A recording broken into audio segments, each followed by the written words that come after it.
Bagi ibu guru dan teman-teman, pada pagi hari ini kami mempresentasikan kerja kelompok kami yaitu PPKN Pedia. Sebelumnya kami ingin meminta maaf atas keterlambatan pengumpulan PPKN Pedia kami. Selanjutnya ke teman Peter kami persilakan. Tema yang diberikan oleh ibu untuk kami diambil dari bab 6 dengan judul memperkukuh kesatuan dan kesatuan negara kesatuan Republik Indonesia. Yang pertama, kita harus tahu dari makna persatuan dan kesatuan bangsa. Jadi persatuan secara sederhana berarti gabungan, ikatan, kumpulan, dan sebagainya dari beberapa bagian menjadi sesuatu yang utuh. Atau dengan kata lain, suatu kebulatan yang utuh. Jadi konsep bangsa dalam substansi ini adalah bangsa Indonesia, yaitu bangsa yang menghuni wilayah Nusantara ini dari Sabang sampai Merauke. Jadi dengan demikian, persatuan bangsa mengandung pengertian persatuan bangsa Indonesia yang menghuni wilayah Nusantara. Persatuan yang kita nanti mengikuti aspek ilmiah berdasarkan konsep wawasan Nusantara negara kita memiliki karakteristik berikut. Yang pertama, negara kepulauan yang pengertiannya adalah suatu wilayah lautan yang ditaburi pulau-pulau besar dan kecil. Yang kedua, konsep utamanya adalah menunggalnya wilayah laut, darat dengan wilayah udara. Laut atau perairan merupakan wilayah pokok, bukan merupakan pelengkap. Yang keempat, laut merupakan bagian yang tidak terpisahkan dari daratan, bukan pemisah antara daratan dan pulau yang satu dengan yang lain. Jadi di sini muncul pertanyaan, bagaimana perwujudan konsep kesatuan bangsa dalam aspek sosial kesatuan tersebut diwujudkan dalam beberapa aspek kehidupan berikut. Yang pertama, persetujuan Kepulauan Nusantara sebagai satu kesatuan politik. A. Bahwa keutuhan wilayah nasional dengan segala isi dan kekayaannya merupakan satu kesatuan wilayah, wadah, ruang hidup, dan kesatuan mitra seluruh bangsa, serta menjadi modal dan milik bersama bangsa. B. Bahwa bangsa Indonesia yang terdiri dari berbagai suku dan ras dalam berbagai bahasa daerah memeluk dan meyakini berbagai agama dan kepercayaan terhadap Tuhan Yang Maha Esa, harus merupakan satu kesatuan bangsa yang bulat dalam arti yang seluas-luasnya. D. Bahwa Pancasila adalah satu-satunya falsafah hidup serta ideologi bangsa dan negara yang melandasi, membimbing dan mengarahkan bangsa menuju tujuannya. E. Kehidupan politik di seluruh wilayah Nusantara merupakan satu kesatuan politik yang diselenggarakan berdasarkan Pancasila dan Undang-Undang Negara dan Undang-Undang Dasar Negara Republik Indonesia tahun 1945. Yang kedua, perwujudan Kepulauan Nusantara sebagai satu kesatuan ekonomi. A. Bahwa kekayaan wilayah Nusantara, baik potensial maupun efektif, adalah modal dan milik bersama bangsa. Keperluan hidup sehari-hari harus tersedia merata di seluruh wilayah tanah air. B. Tingkat perkembangan ekonomi harus serasi dan seimbang di seluruh daerah tanpa meninggalkan ciri-ciri khas yang dimiliki oleh daerah-daerah dalam mengembangkan ekonominya.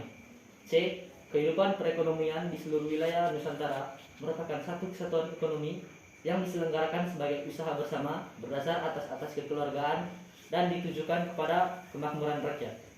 Yang ketiga, perwujudan Kepulauan Nusantara sebagai satu kesatuan sosial budaya. Satu kehidupan sosial budaya, kehidupan yang serasi dengan tingkat kemajuan masyarakat yang sama, merata dan seimbang, serta adanya keselarasan kehidupan yang sesuai dengan kemajuan bangsa. B. Bahwa budaya Indonesia pada hakikatnya adalah satu. Corak ragam budaya yang ada menggambarkan kekayaan budaya yang menjadi modal dan landasan pengembangan budaya bangsa seluruhnya, yang hasilnya dapat dinikmati oleh seluruh bangsa Indonesia. 4.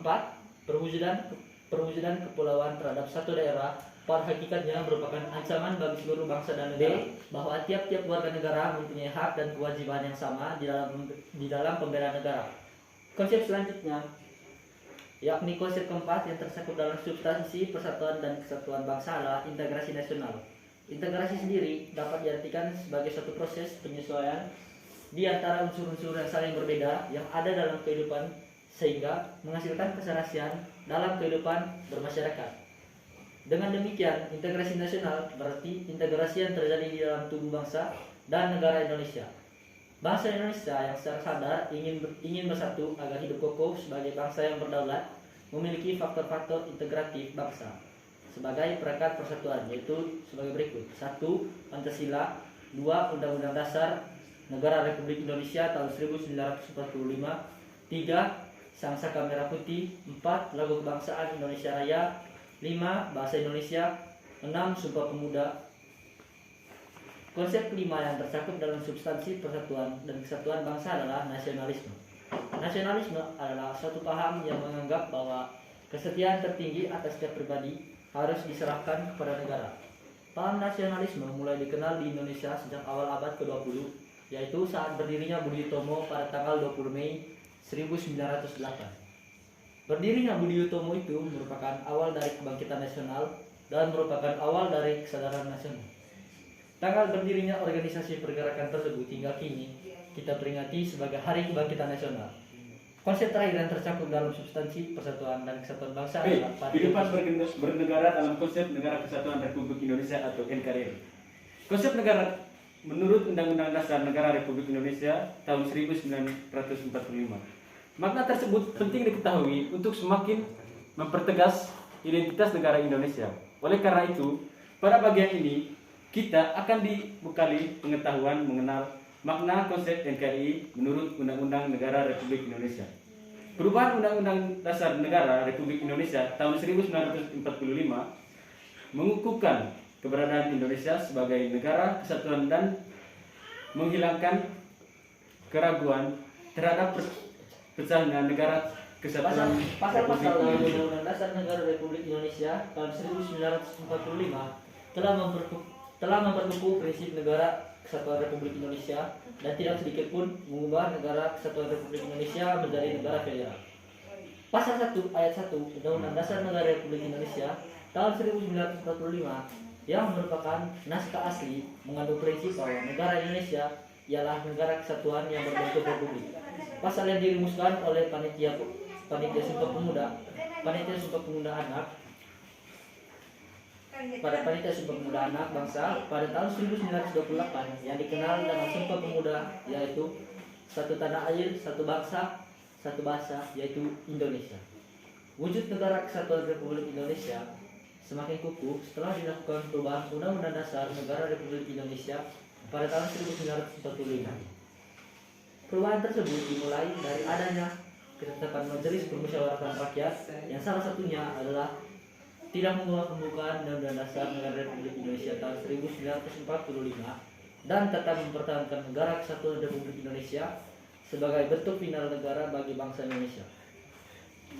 Kesepakatan untuk tetap mempertahankan bentuk negara, untuk tetap mempertahankan ketahanan negara, kesatuan didasari pertimbangan bahwa negara kesatuan adalah bentuk yang ditetapkan sejak awal berdirinya negara Indonesia.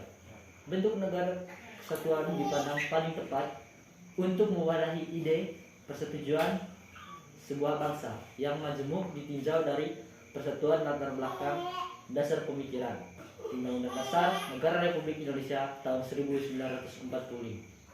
Secara nyata yang mengandung semangat agar Indonesia bersatu, baik sebagaimana tercantum dalam pembukaan maupun dalam pasal-pasal yang langsung menyebutkan tentang Negara Kesatuan Republik Indonesia. Hal ini dituangkan dalam 5 pasal, yaitu pasal 1 ayat 1, pasal 18 ayat 1, pasal 18 ayat 2, pasal 25A, dan pasal 37 ayat 5 Undang-Undang Dasar Negara Republik Indonesia tahun 1945, serta rumusan pasal-pasal yang mengukuhkan Negara Kesatuan Dasar Negara Republik Indonesia tahun 1945. Prinsip dalam Negara Republik Indonesia tahun 1945 yaitu dalam upaya membentuk suatu pemerintahan negara Indonesia yang melindungi segenap bangsa Indonesia dan seluruh komponen Indonesia. Faktor pendorong dan penghambat persatuan dan kesatuan bangsa Indonesia. Yang pertama, faktor pendorong persatuan dan kesatuan bangsa Indonesia. Persatuan dan kesatuan suatu negara merupakan faktor utama yang menentukan keberhasilan pembangunan yang dijalankannya. Begitu juga dengan Negara Kesatuan Republik Indonesia yang telah melaksanakan pembangunan di Negara Kesatuan Republik Indonesia yang tengah melaksanakan pembangunan di segala bidang. Indonesia sangat memerlukan adanya persatuan dan kesatuan di antara rakyat Indonesia. Suatu program pembangunan tidak akan terlaksana dengan baik dan mencapai suatu keberhasilan jika kondisi negara terpecah belah atau tidak adanya persatuan dan kesatuan di antara warga negaranya. Dengan demikian, persatuan dan kesatuan negara Indonesia, Republik Indonesia mempunyai peranan penting dalam menentukan keberhasilan pembangunan yang sedang dilaksanakan negara kita. Persatuan dan kesatuan dalam Kesatuan Republik Indonesia adalah hal yang mutlak dipertahankan dan terus diperkuat dalam seluruh aspek kehidupan kita. Harus menghindari diri dari perbuatan-perbuatan yang dapat menimbulkan perpecahan bangsa. Misalnya merendahkan suku bangsa lain, menganggap sukunya lebih baik dan sebagainya. Kita harus memupuk persaudaraan dengan sesama warga negara Indonesia agar persatuan dan kesatuan bangsa senantiasa terjaga. Ada 3 faktor yang dapat memperkuat persatuan dan kesatuan dalam negara Kesatuan Republik Indonesia, yaitu yang pertama Sumpah Pemuda, Pancasila, dan semboyan Bhinneka Tunggal Ika. Ketiga faktor tersebut merupakan pemersatu seluruh bangsa Indonesia. Keanekaragaman yang telah mewarnai kehidupan bangsa Indonesia. 1, 2. Sumpah Pemuda merupakan sumpah yang menunjukkan kebulatan tekad seluruh pemuda Indonesia yang merupakan unsur utama perjuangan bangsa dalam melawan penjajah untuk mempersatukan seluruh rakyat Indonesia dalam perjuangan meraih kemerdekaan. Baik, yang kedua, faktor penghambat persatuan dan kesatuan bangsa Indonesia. Sebagaimana diuraikan pada bab yang sebelumnya bahwa persatuan dan kesatuan bangsa merupakan syarat mutlak untuk memperoleh kemajuan bangsa. Akan tetapi dalam kenyataannya kita sering melihat berbagai peristiwa yang mencerminkan gejala perpecahan bangsa seperti kerusuhan antara pendukung klub sepak bola, demonstrasi yang diwarnai aksi kekerasan, konflik antar suku dan sebagainya. Peristiwa tersebut apabila tidak segera diatasi akan menyebabkan rusaknya persatuan dan kesatuan bangsa. Pada bagian sebelumnya kita sudah mengetahui beberapa faktor yang mendorong semakin kuatnya persatuan dan kesatuan bangsa Indonesia. Jadi ada juga faktor-faktor yang berpotensi menjadi penghambat kuatnya persatuan dan kesatuan bangsa Indonesia. Hal tersebut penting untuk kita ketahui agar kita senantiasa meningkatkan kewaspadaan akan hal tersebut. Adapun faktor-faktor yang berpotensi menghambat persatuan dan kesatuan bangsa Indonesia, di antaranya sebagai berikut. Yang pertama, kebinekaan atau keberagaman pada masyarakat Indonesia. Jadi, kondisi ini dapat menjadi penghambat persatuan dan kesatuan bangsa apabila tidak diiringi dengan sikap saling menghargai, menghormati, serta adanya toleransi yang telah menjadi karakter khas masyarakat Indonesia. Yang kedua, geografis. Letak wilayah Indonesia yang terdiri dari pulau-pulau dan kepulauan memiliki karakteristik yang berbeda-beda. Kondisi ini dapat semakin memperlemah persatuan dan kesatuan bangsa apabila ketimpangan dan ketidakmerataan pembangunan dan hasil-hasil pembangunan masih belum dapat diatasi. Yang ketiga, munculnya gejala etnoserisme. Etnoserisme merupakan sikap menonjolkan kelebihan budayanya dan menganggap rendahnya budaya suku bangsa lain. Hal tersebut apabila tidak kita atasi dengan benar akan memperlemah persatuan dan kesatuan bangsa.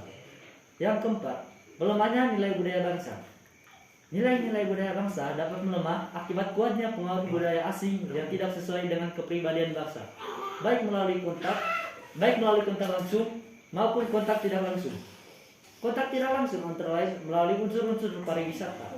Kontak tidak langsung antara lain melalui media cetak, majalah tabloid, atau media elektronik seperti televisi, radio, film, internet, telepon seluler yang mempunyai fitur yang kelima, fasilitas pembangunan yang tidak merata. Proses pembangunan yang tidak terpusat di wilayah-wilayah tertentu dapat menimbulkan kesenjangan akan berbagai bidang. Hal tersebut apabila tidak diselesaikan dapat memperlemah kesatuan dan ketaatan negara. Sekian presentasi dari kelompok kami mengenai PPKN Pedia dari bab 6. Untuk itu kami mengucapkan terima kasih kepada ibu dan teman-teman. Ayu Ting Ting Lagi Steady. Thanks Thanks for for watching. watching.